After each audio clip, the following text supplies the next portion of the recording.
அடுத்தது குலதெய்வ பெட்டி.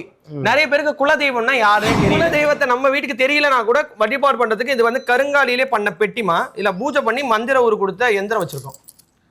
இப்போ எனக்கு குலதெய்வம் தெரியும் அப்படின்றவங்க பட்டு துணியில அந்த குலதெய்வ கோயில் மண் அதுக்குள்ள வச்சு மூடி வச்சுட்டு மேல ஃபுல்லா மஞ்சள் தேய்ச்சி குங்குமம் வச்சு ஊதுபதிகளை வருஷத்துக்கு ஒரு தடவை ஆடி மாசம் மட்டும் திறந்து வழிபாடு பண்ணாரு பாருங்க.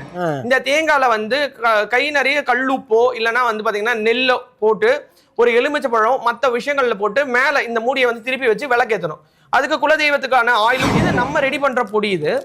இதை வந்து கையில வச்சுட்டு clock wise 9 times anti clock wise 9 times சுத்தி நம்ம வெளியில ஊதிட்டோம்னு சொன்னோம்னா கந்திஷ்டி இருந்தா கையில நாற்றம் வரும். திஷ்டி இல்லைன்னா நறுமணம். பொடி இருக்கக்கூடாது, கையில சுத்தி போட்டதுக்கு அப்புறம் பொடி இருக்கக்கூடாது. தண்ணி பட்ட நிமிஷம் நாற்றம். எப்படி தெரிய வைக்கும் அப்படின்னா இதை நம்ம ஏத்த ஏத்த ஏத்த ஏதோ ஒரு ரூபத்துல நமக்கு அந்த குலதெய்வம் நான் தான் உனக்கு அப்படின்றது அது காமிச்சு கொடுக்கும்.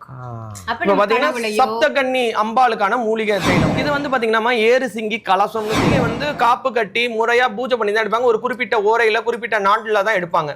ஜென்ரலா இந்த மூலிகை வந்து அந்த காலத்துல இது ரெண்டுத்தையும் தேய்ச்சி குளிச்சுட்டு நீங்க பூஜை ரூமுக்கு போனீங்கன்னா உங்க பூஸ் பம்ஸ் ஆகும். அந்த இறை சக்தியை அப்சர்வ் பண்ணா கிளீனா உணரலாம்.